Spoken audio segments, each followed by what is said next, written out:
So I'm assuming people are going to have a bunch of questions about 3088. So I'm all geared up for that.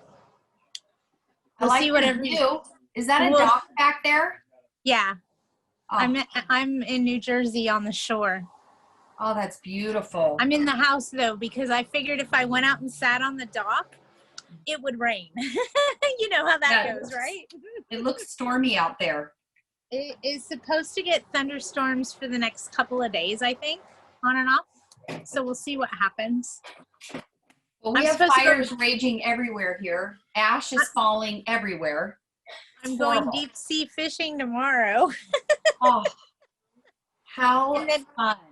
I fly home on Tuesday, so I'm flying back to fires, looters, civil unrest, loveliness. Oh, hey, Patty, real quick before we get started, look what I got. What did you get? Good girl. I got my taser. You got your taser. Yes, I love it. And now you feel more comfortable, yes? Yeah. Oh, I love it. I'm so excited. I hope I never have to use it, but I think it's the coolest taser. But in the event that you do, it's good to know that you can protect yourself in some sorts, you know? Exactly. And you're allowed to carry it. It's legal. So yes. But I got the one that was the GPS that I can put the one that automatically calls the police. Yeah. Yes. Yes. Anyway. Just know not to shoot a tenant that doesn't pay rent, because it actually, when that deploys, that might be illegal. It deploys confetti with the barbs, so they can actually track that back to whoever's credit card purchased it. So don't use it maliciously. Exactly. I'll be right here. Okay. All right. Do we got a bunch of people on here? Let's have a look. How's everybody doing today? We got a bunch. Yay. Hi. All right. I'm going to go ahead and get started. I'm going to keep letting people in because it looks like people are still joining us. Hi, Nick. I see you on there. Hi. Do you go ahead. I'm sorry. Is my I don't think my you can't see me though, right? You can only hear me? Correct. Okay, I'll work on it. Okay. Very nice view. Thank you. Thank you. I'm on the Jersey Shore today. Amazing. Thank you. And deep sea fishing tomorrow. Did you hear about our record heat? Yes. Between the fires, the heat wave you guys are having, the fires, the civil unrest, I don't know if I want to come back to California. But hey, you know, we all got to do it at some point.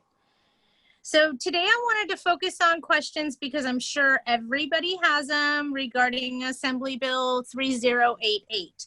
This is what I have to tell you. Remember several months ago, probably about 4 months ago, maybe 5 by now, where I was telling you guys, you got to relax, you got to slow down. We can't be in a hurry to figure this out. The rules aren't in place yet. Well, I think that the state is going to start considering to open because now we're getting rules in place, okay? So this kind of makes sense about what I was referring to. And I'm still letting people in, so bear with me, you guys. So now that we're getting some rules, we may see a lot more things start to open up as far as the state goes.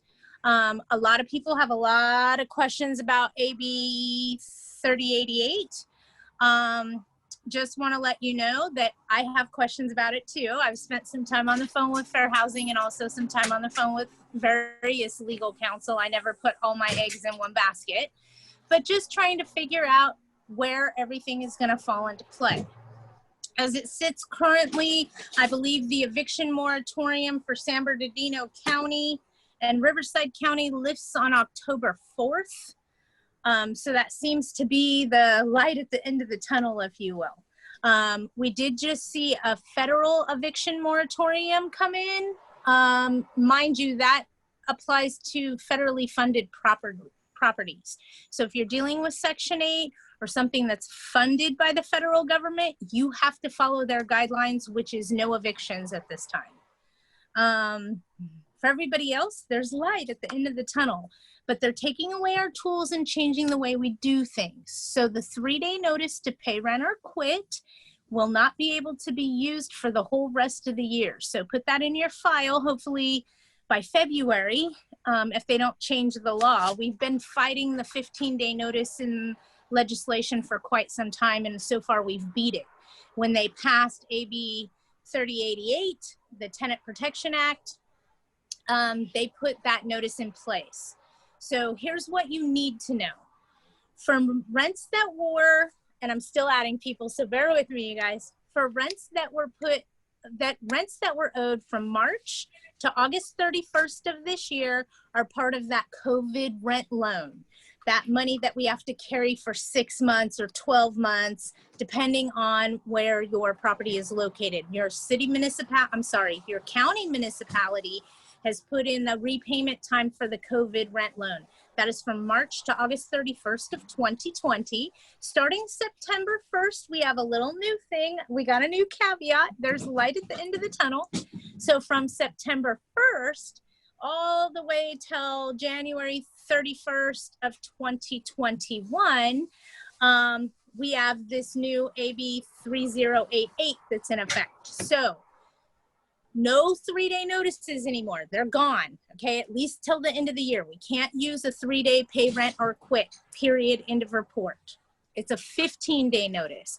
Mind you, that 15 days does not count weekends or holidays. So that 15-day notice is really more like a 20-day notice, give or take, maybe 21 days, depending on if there's holidays in there and how the weekends fall, depending on when you serve the notice. All of that being said, there's 3 things that come. One of them is the 15-day notice. The second one is the disclosure about the Tenant Protection Act. And the third one is a declaration for the tenant to fill out of how they've been affected by COVID. Even those that have been affected are responsible for paying 25% of the rent monthly until January 31st of 2021. If they don't do that, you are able to evict, but not on that 6-month COVID rent loan. Remember, that's not due for 6 months or 12 months, depending on where you are and what your municipality's structure is for repayment of that money. Everyone asks me, what about the 75% of the rent monthly that they still owe, that they're not paying? Well, the way that law is written, it's all due come February, okay? All in one shot. So some tenants are going to continue to work the system to their advantage. Other tenants are going to decide that maybe they don't want to play with this anymore. Remember, the declaration that they filled out is due to penalty of perjury, so they can't really lie on there. That is something you can and most likely will use in court against them.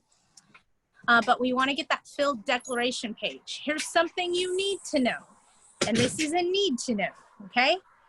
If they don't do the declaration and you proceed with the eviction, they can at any time provide the proof to the court, and the court will most likely dismiss the case. So if they provide proof that they've been affected by COVID, they still have to pay that 25%. But if they're not providing the proof and just paying you the 25%, you're kind of giving yourself a little bit of exposure here if you're going to evict on it, because they could give that at any time and the judge is going to side with them and dismiss your case. So just something to be mindful of. I know everybody has a ton, and I mean a ton of questions in regards to this. So we're open to that. Let's talk about it. And we'll go from there. Okay. Lots of moving pieces, lots of moving parts. Kind of weird, I know, but hey, we got to jump in the fire at some point. Patty, so, you said that the eviction moratorium is lifting in San Bernardino and what other county? Riverside. October 4th is when it's lifted. Federal government just passed an eviction moratorium on federally, so that would cover all your Section 8, low-income housing, etc. We can't touch them right now. They're on a no eviction moratorium. I don't have Section 8. Good girl. All right. And then the one of 3 items, you said the first one, 15-day notice to pay or quit. And then you said number 2 was the disclosure to the tenants. That's the new Tenant Protection Act. That needs to be served by the 31st of September. That's this month, folks. So tenants that are delinquent, they need to be served that by the end of this month. Okay, that's fine. And then there's also the declaration that the tenant fills out, letting them know they still owe 25% of the rent, at least through January 31st, 2020, and then No, 2021. Excuse me, Thank 2021. And then the remaining 75% is due in February. As one lump sum, the way that I see that the Assembly bill is written. People are going to be real surprised. Yep. Merry Christmas. Well, I hate to go backwards, but remember me, I'm the bubble burster and the dream crusher, okay, you guys? And it's me just trying to keep things real for you guys, okay? So although we're seeing light at the end of the tunnel, there's some things that I want to point out to you. If at any time the tenant can prove to a judge that they've been affected by COVID, your case will be dismissed. Start over. Okay, that's going to be expensive. So we want to be very careful and very mindful of that right out of the gate. Number 2, the other thing that I want to point out to you, and another attorney quoted this, is we're all concerned about this big wall of evictions that may be coming, most likely in February. If everybody would agree with me on that, February, March, we're going to see this huge wall of evictions come. My concern is that that's not a huge wall of foreclosures, okay? They're now asking us as landlords to be able to float them for a year. That's a big float. When you think about the COVID rent loan and then this, we're talking about a year of time here, people. Let's be honest with each other. So just something to put in your wheelhouse and start thinking about is, how am I going to make that mortgage? If you contact your lender and your lender is going to defer the payments, which is what most of them are doing, those deferments are wonderful. What they're doing is, as an example, if you have a 30-year mortgage and you needed 6 months of help during COVID, you now have a 30-year and 6-month mortgage is how that's working. So they're deferring those payments and putting them on the end of your loan. I don't see much else help coming from our government at this point. With that being said, you may want to reach out to your lender and at least make those arrangements, whether you utilize it or not.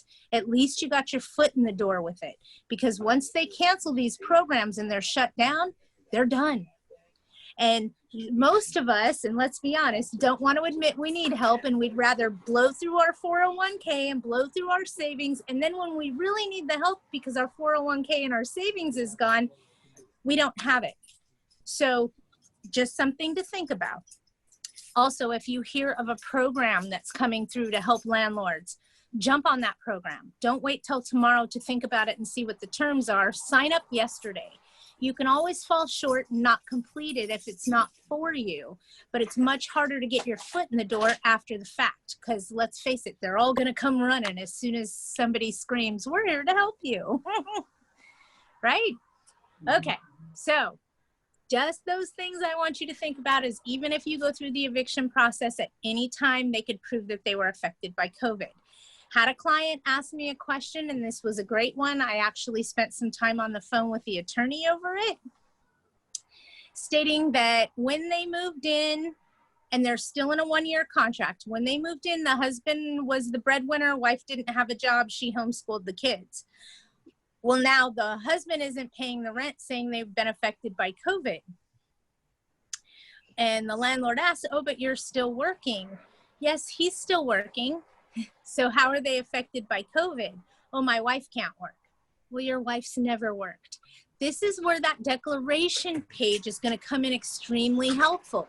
So if you need to serve that 15-day notice, you want to make sure that declaration page is with that, because now they have to fill that in and send it back to you, and you can make that submissible in court.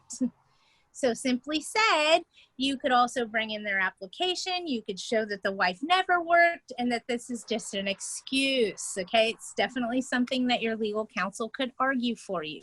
Just something to think about. If they can prove that they were affected by COVID, and let's face it, you guys, we've all been affected in one way or another, okay? We have.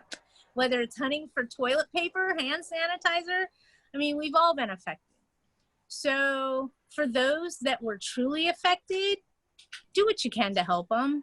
I mean, we are human at the end of the day, and we need to keep that line open. But for those people that are blatantly trying to take advantage of this situation and it's going to put you in bankruptcy, do something about it. Okay? I'm not telling you to pull the trigger, but we need to do something about it so that we don't end up losing our homes to foreclosure because of this ridiculous panic, if you will. I want to call it the panic-demic, not the pandemic. All right. Anybody have questions for me? I'm sure they're going to pile in. So I have a quick question. I have a client that's dying to increase the rents. When can we legally serve a notice that rent is being increased? I would wait until the order to shelter in place is lifted, so it's not considered retaliation. Okay? And mind you guys, through all of this, as of today, and I'm going to say as of yesterday because today is not over yet. And I don't know if you guys paid attention when AB 3088 was released, but it was like at 2:00 in the afternoon on a Friday. Yeah, right. Okay? They come at weird times. So as of yesterday, we have not heard from the Department of Fair Housing as to when it would be a reasonable amount of time after a global pandemic for it not to be considered retaliatory for a rent increase, an eviction, yada, yada, yada. We still have some moving parts out there. Although there's light at the end of the tunnel, there's still some moving pieces on our bus, okay, you guys? So we need to be cautious about those.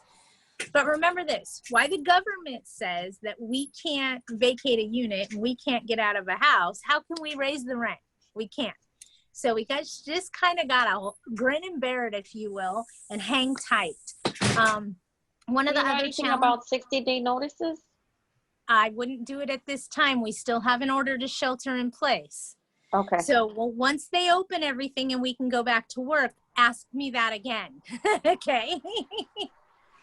Ask me that once we are all open, the state's open, then most likely things will start to fall in place if we haven't heard from Fair Housing by then we're most likely going to be able to proceed with without a whole lot of hesitation as far as that goes.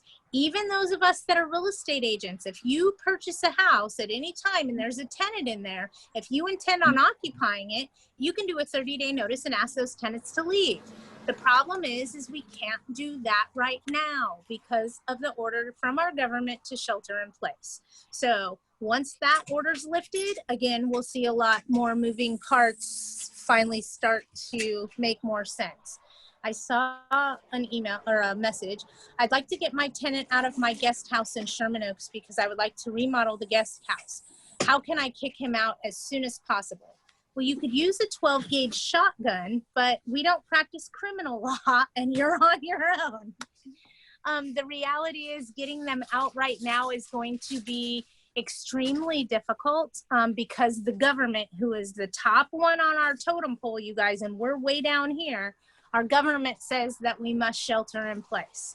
So until that's lifted, it's going to be extremely difficult for you to terminate tenancy just because you want to remodel or do something along those lines. You're going to find it extremely difficult.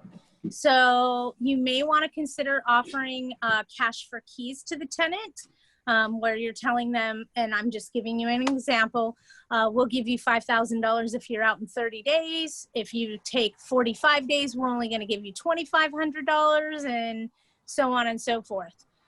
So that may be one way that you can handle that situation, but definitely something you need to be careful with. I wouldn't go running around terminating tenancy right now. With new tenant move-ins, do you recommend a month-to-month or a 6-month lease or a 1-year lease? I have questions in regards to that. Are you in rent control or non-rent control? Because if you're in rent control or rent control AB 1482 affects you, it makes more sense from a business perspective to put your tenants on a month-to-month contract or a 6-month contract and then month-to-month thereafter. Just because at that 12-month mark of them being a tenant there and not having any other roommates come in or out, technically on the 13th month, you then have to pay that relocation fee of 1 month's rent. Whereas if they're not the best tenant in the world, you could always give them a 30-day notice at the 11th month mark and not have to pay those relocation fees. So it just depends on whether or not you're affected by AB 1482 or not. So you have to tell me what makes the most sense that way. Remember, we owe relocation fees after they've lived there for 12 months if you are affected by AB 1482, which is the statewide rent control initiative. While we're on the subject of the statewide rent control initiative, I have a frog in Jersey, go figure, in my throat. Just want to make you guys mindful of something so that you can kind of keep your feelers out for it. If you have, hold on, blonde, lost my train of thought. With AB 1482, when it went up to Sacramento and they were going back and forth of how it was going to pass, we as landlords, one, there is no vacancy decontrol. So if your unit goes vacant, you can bring it up to market value. They are trying to take that provision away with us with Proposition 21. Okay, so Prop 21 is going to be on your ballots in November. We want to vote no on Prop 21. Everything that we won in the statewide rent control initiative on AB 1482 is now against us in this initiative, okay? I also would suggest or recommend that you explain to your tenants as well, because they get bamboozled just like everybody else, okay?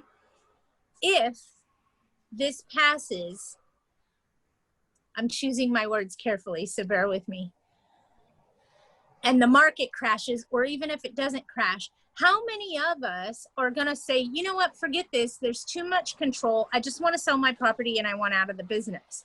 Or they're gonna lose it to foreclosure. My question becomes, who's gonna purchase these properties? Do you think it's gonna be more mom and pops? Or do you think it's gonna be corporate America? The reality is it's gonna be corporate America, it's gonna be investors. So when speaking to your tenant, please remind them that if you rent from corporate America, you must meet their criteria or go somewhere else.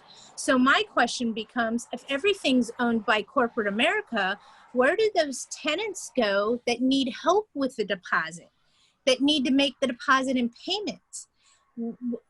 This doesn't help them, okay?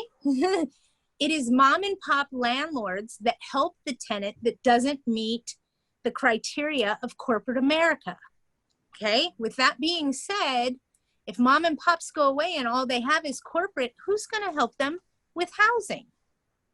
Where are they gonna live? Under the 405? I'm just saying. So definitely something we want to point out to our tenants. I'm sure the tenant advocate groups are not talking about this. They're not pointing that out. They're stuck in the here and now and not what's going to happen down the road. So just saying.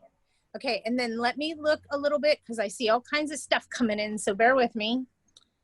A month-to-month and 6-month leases only. I didn't confirm anything. I just had you thinking outside of the box. AB 3088, does it apply to commercial units? I do not believe so. I believe it is for residential dwellings, but I will review that again, Monica. Send me an email and I'll look that up specifically and let you know. I didn't even think about that when I was looking at the bill. And just so you guys know, that bill is like 40 pages long. It's not something I can look up really quick. In San Bernardino, past October 1st, we still have to give a 15-day notice for non-payment. For the whole state of California, we have to give a 15-day notice for non-payment from now all the way through January 31st of 2021. Our 3-day notice is now void, just so you know. Should you attach the declaration page to it as well? Absolutely. We also need to notify our tenants of this new AB 3088, the Tenant Protection Act, and that has to be done by the 31st of this month. Okay, so everybody needs to do that if your tenants are delinquent. If you haven't notified them about the Tenant Protection Act, which basically is Assembly Bill 3088, if you never notified them of the law changing stating that they have to pay 25% of the rent, then how do you enforce that? You can't. So by disclosing to them what those new protections are and paying 25% of the rent, then if they fail to pay the 25% of the rent, you most likely will be able to perform an eviction and not have to wait until next year to do it, okay? It's September 30th and only 30 days in September. Thank you so much for, I keep thinking January, because January 31st is when this expires. So that's the 31st, and I'm blonde. But thank you for telling me. We'll see if that sticks with me or if it doesn't stick with me, because, you know, I try to focus on the main important parts of things and not the little intricate details, although they are very helpful sometimes. So yes, the 30th of this month, 30 days in September, 31 in January. Yes. Do you know exact, because I'm on the CAA website on forms and I'm not seeing a 15-day notice on there. Look under, look and see if they have it under the disclosure for the Tenant Protection Act. A lot of people are still trying to create these documents and these packets. And I know you guys are all going to tell me, oh, my law firm has it, but they're charging me an arm and a leg for the documents. Well, here's the reality for that, you guys. They haven't been able to make a dime for the last 6 months. Talk about supply and demand. They just found it. Oh, here it is. I can't sugarcoat that any other way. They're trying to make a living. Okay. So I'd look under AB. I'd look under declaration. I don't know for anyone that is a CAA member, but this is what the form is. AB 3088 COVID-19 Tenant Relief Act. Thank you so much, Miss Stacy, for sharing with us. You're welcome. I love all my fans. You guys help me more than you know. I have a question. Sure.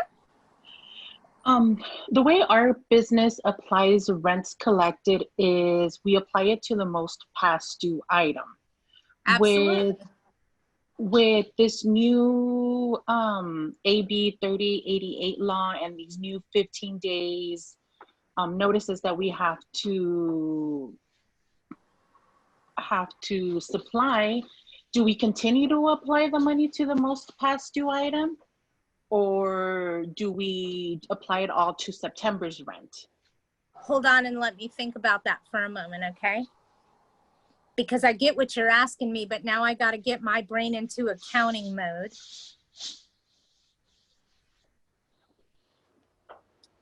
Okay. The money's owed from March to August 31st, right? Correct. Of 2020 are the COVID rent loan. And we have to hold that money if you're in the city of Los Angeles for 12 months before it's due. County of Los Angeles, 6 months before it's due. San Diego, 6 months. Riverside, 6 months. Orange County still sits at 24 hours. God love Orange County, okay? So for that money,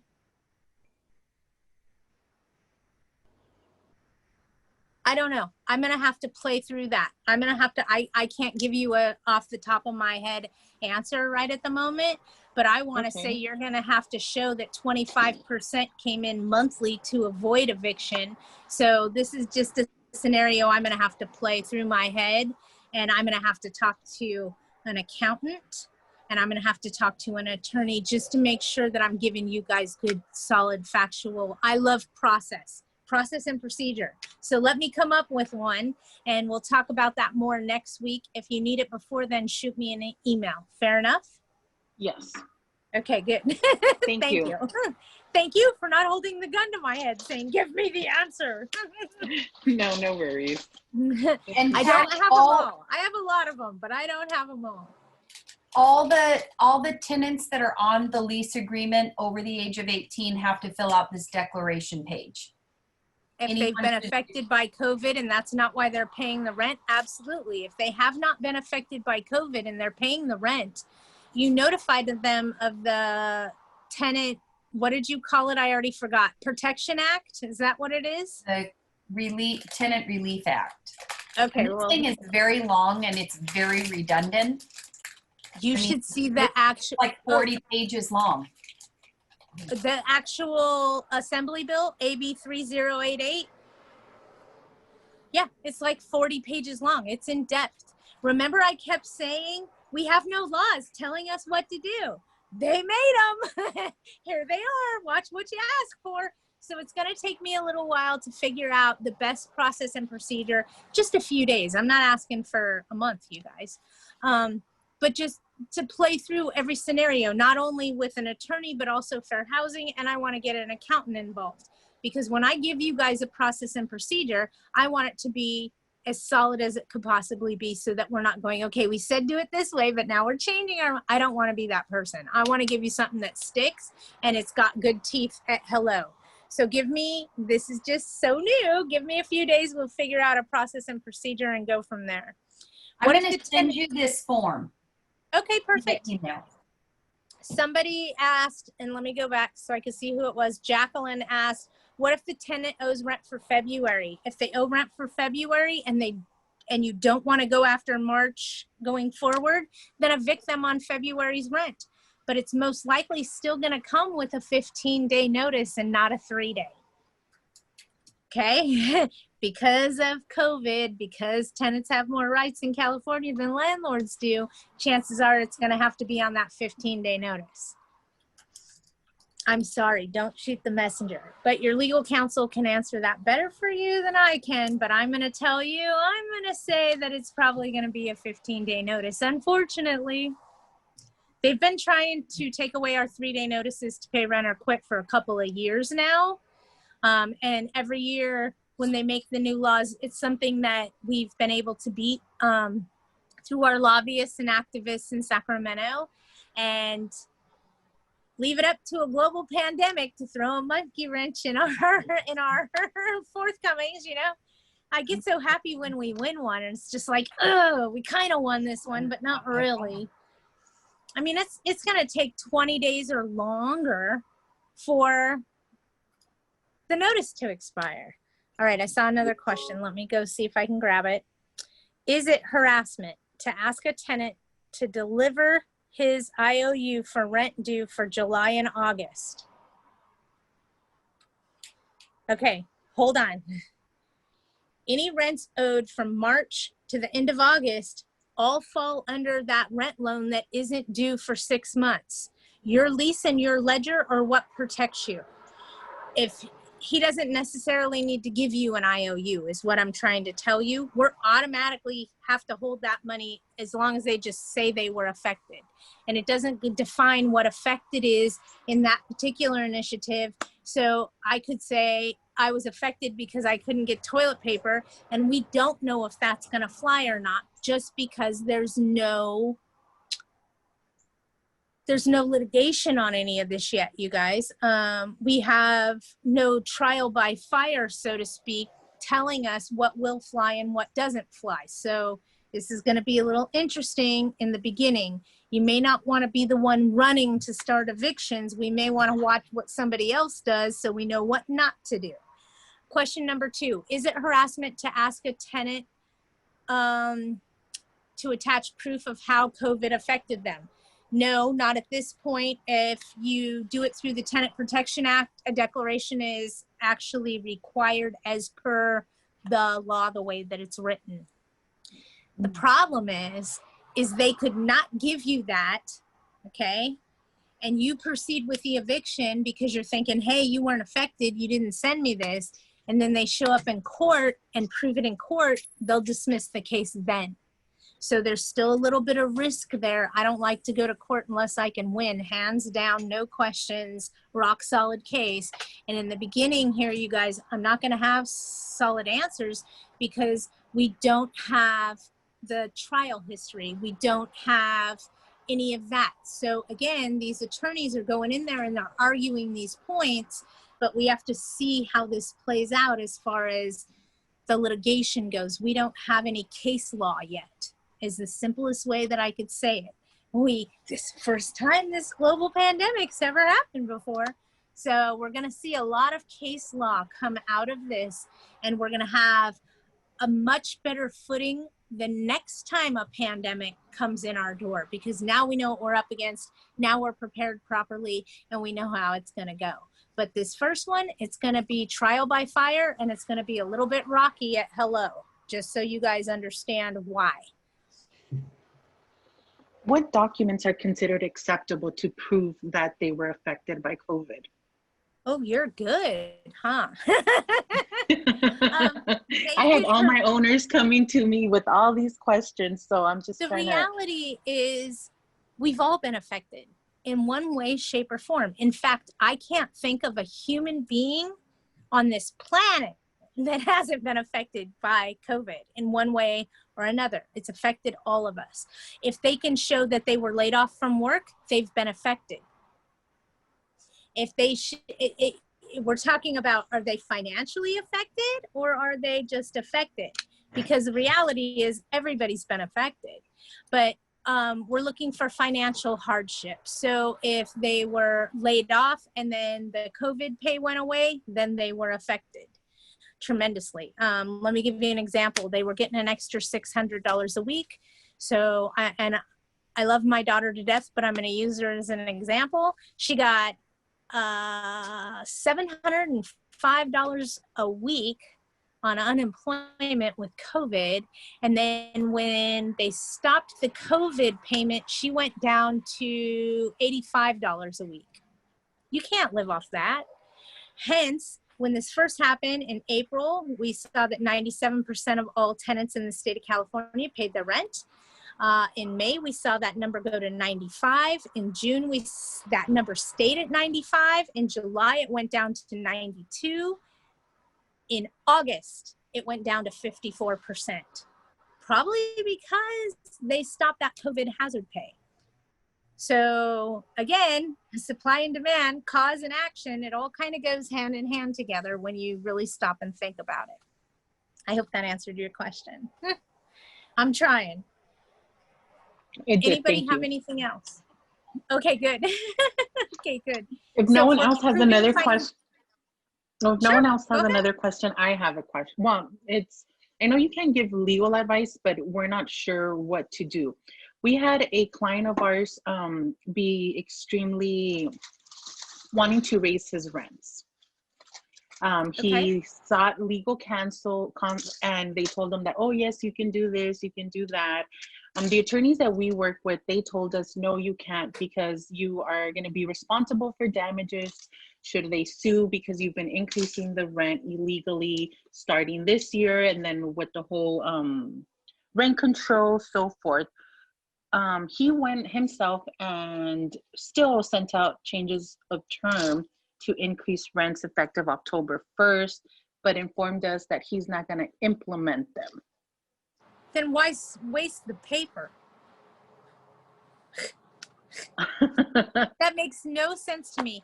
I went ahead and gave notices for a rent increase on October 1st, but I'm not going to implement it. Okay, so what's your Hire question? him as a client. I'm headed there, Stacy. Hold on. That's my next step. When you have stance on that was, go ahead. Hold on, let me just say this. When you have an owner that is adamant about doing something their way rather than following the law and your process and procedure, your process and procedure was put there to help protect you as a property manager to make sure that you're following the rules. And when an owner blatantly goes above and beyond that, you're still connected to that owner as a position of power. You're the property manager. You should know everything. So You're guilty by association, if you will. The best thing that you can do, like Stacy said, and she's had to do it before, I'm sure, is sever the relationship. Let them know if you're going to continue to do this and potentially break the law, it's not worth my licensing. It's not worth my credentials, and I'm going to have no choice but to terminate our contract going forward. That may get their attention and get them to get on the right page. But I've let my owners know, if you're going to do that, it's going to be without me, and I'm going to cancel our contract because you're not worth my credentials. I'm sorry. Also, please remember, we're currently in a state of emergency, and any rents raised over 10% are subject to criminal penalties. You're talking 6 months in jail. This is misdemeanor charges, and that would be California Penal Code 396 subparagraph B if you want to be specific. But that's price gouging during a state of emergency. Currently, California is in a state of emergency, and with these wildfires, I don't think it's going to end anytime soon. Remember, a state of emergency doesn't cover an area, okay? It covers a victim. Okay. Make sense? Yes, it does. Okay. Thank you. All right. No problem. If you need something else, holler at me. I'm yours, you guys, for at least 15 more minutes. Anybody else? Nothing? That makes me feel good. Feels like, hey, nobody has questions. I must be doing my job. Anybody have anything else they want to talk about? Oh. I'll be calling you tomorrow once you've reviewed that tenant relief package. 54 pages to be exact. Oh, yeah, I scanned through the bill and I was like, oh, good God. Like, I pulled it up to reference while I was on the live today, and I thought, oh no, I'm not referencing that. I thought it was 40 pages. The new bill is 54 pages, you guys. 54. Hence why a lot of your legal counsel doesn't have everything together quite yet. It's a lot of work. It really is. And then attorneys use specific language that is foreign to us. Like, I'll give you an example. You guys have all seen this happen. We all have moratoriums. Do you guys all know that just means temporary law? Why not just call it a temporary law? Why do we have to use legal terms and make us common folks confused? Remember, temporary laws come with sunset clauses known to us as an expiration date. So those moratoriums do have expiration dates on them called the sunset clause. So they will expire, just so you know. Are you having fun reading that, Stacy? I see your face is like, good night. 54 pages on that new one. Let's see. It looks like something else came through. What happened in February? Victor, what are you asking? What happened? February, all the rent becomes due from the paying 25%. So the 75% that's been adding up, 75% of the rent from September all the way through January, all becomes due in February, unless they throw another law at us, add an addendum, amendment, moratorium, something along those lines. So February is when the 75% of the rent balance is due. What about eviction? You should be able to start evicting here very quickly based on non-payment of rent for the 15% in September. Not on monies owed from March through August. That's part of the COVID rent loan that we have to carry for 6 months, 12 months, depending on your area. I know that you want your unit back, Victor. Hold on, let me see what you're writing.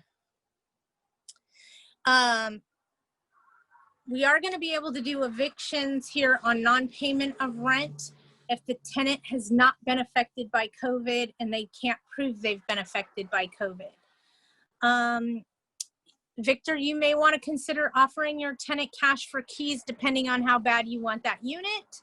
And as far as I know, we're still under a government order to shelter in place. So the legalities of that are probably not real legitimate. I do know of a few agents that are using cash for keys agreements, but they're not putting them in writing at this point. And if the tenant doesn't vacate, then they're just kind of stuck. So Let me see what you're saying, Victor.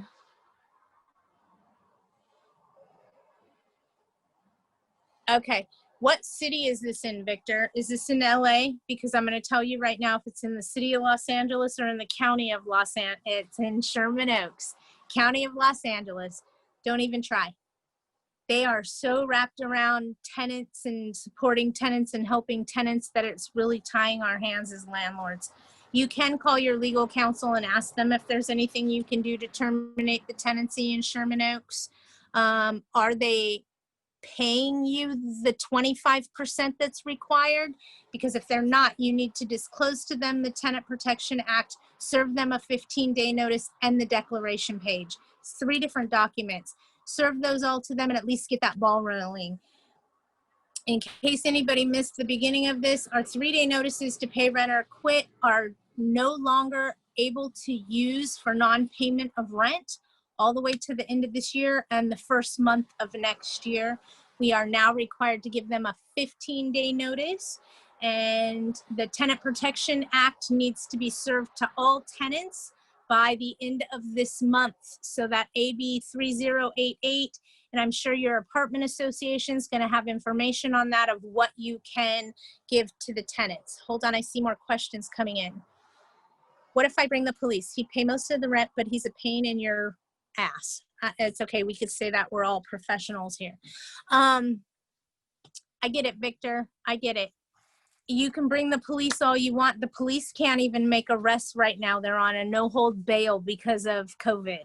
So the police most likely are not going to help you. Jacqueline, if I understand correctly, if the tenant owes for January and February, no rent paid March through August due to COVID, now September has no money to pay the 25%. No. If they don't pay the 25% owed in September for this month, and you've given them the disclosure regarding the Tenant Protection Act, you should be able to evict once the notice expires. Also, you should be able to start eviction on January and February rent as long as you do not include March, April, May, June, July, August in that.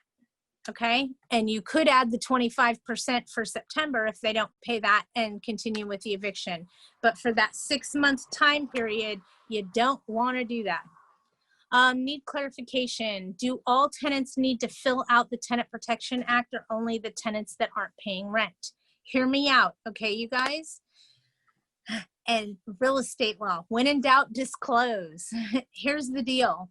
If between, it says that we need to notify the tenants of the Tenant Protection Act by September 30th or 31st, whatever the last day of this month is. Sorry, blonde.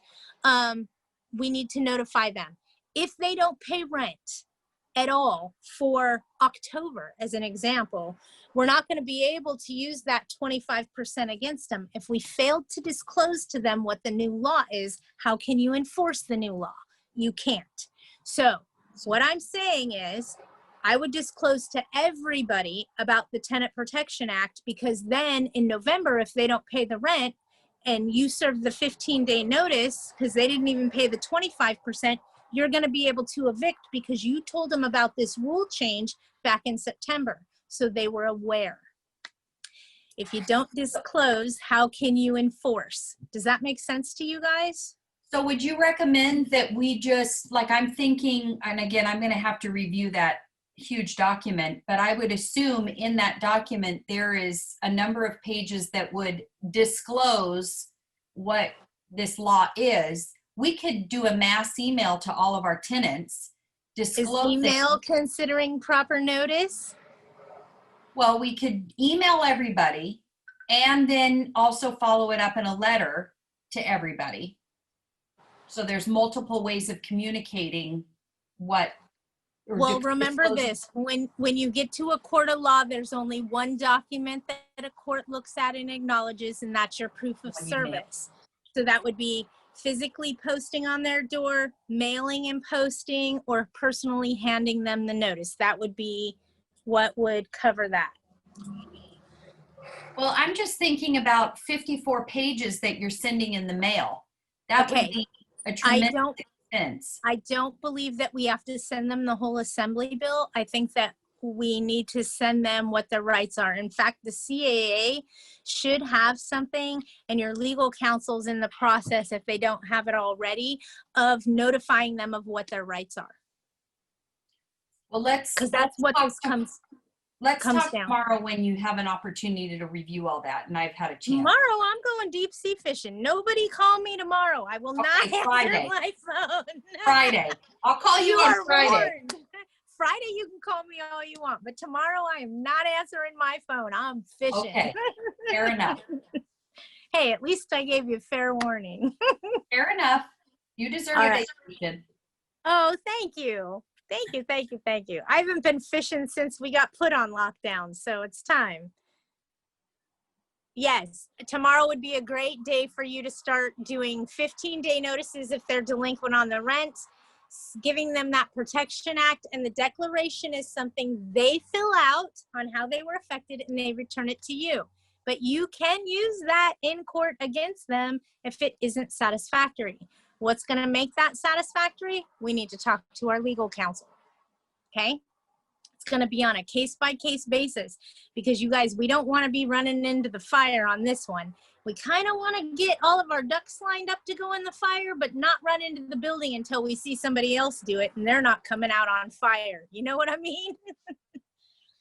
Let's watch somebody else crash and burn instead of doing it ourselves.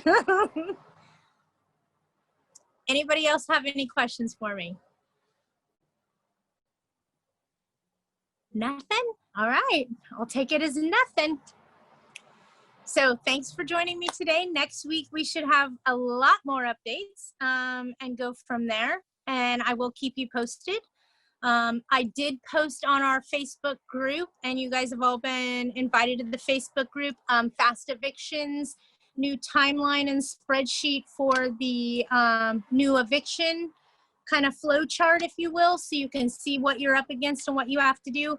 Please take a note of making a mental line down the middle of that page. One side, the left side, refers to monies owed from March to August, and the right side refers to monies owed from September going forward. So please know there's two different scenarios here. One, we definitely are forced to give them a loan for a determined amount of time depending on your municipality and what county you're in or what city you're in.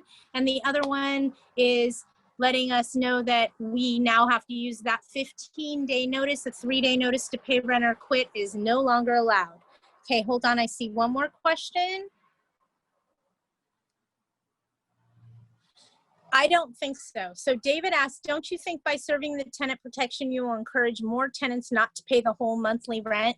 No, not necessarily, and we're not seeing that in corporate America either. For the most part, our honest tenants are continuing to pay the rent as best they can, and even catching up by the end of the month on a partial payment. So for the most part, the people that are that are honestly struggling are honestly trying to do something.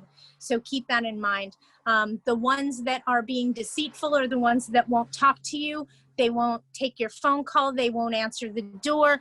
That's the one you need to worry about.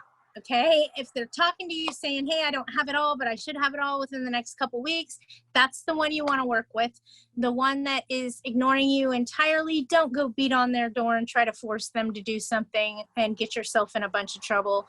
Contact your legal counsel. You should be able to serve this new Tenant Protection Act, the 15-day notice, the declaration, and then start. But please remember, if they don't notify you of how they've been affected by COVID, that is something they could do in court. And if it's a genuine complaint, a genuine need, then the judge will most likely dismiss the case.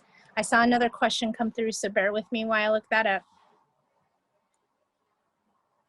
It is the law. We are required by law to notify these tenants of the Tenant Protection Act. Absolutely. And it needs to be done by the end of this month. That is the last day. Remember, how can you punish them for something next month or the month after if you never notified them how the law changed? That's pretty much how that works.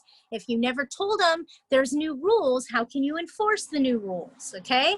So just think about it that way. And make sure you're doing that proof of service, because that's what's going to help protect you in a court of law, stating that you did exactly what you said you did on such and such date. The penalty for that is perjury, which I believe is 6 months in jail and a fine. So that's what the court recognizes, is a proof of service. It's a court recognized document. So you want to make sure that you have that on file. Anybody else? Nobody? Nobody? Okay. All right. You guys have a great week. If you need me, you know how to find me, but not tomorrow. I'll be in the middle of the Atlantic Ocean having fun and hopefully catching lots of fish. All right. You guys have a great day. And if you need anything else, please feel free to reach out to me. I'm here for you. Okay. Bye, you guys. I'll see you next week.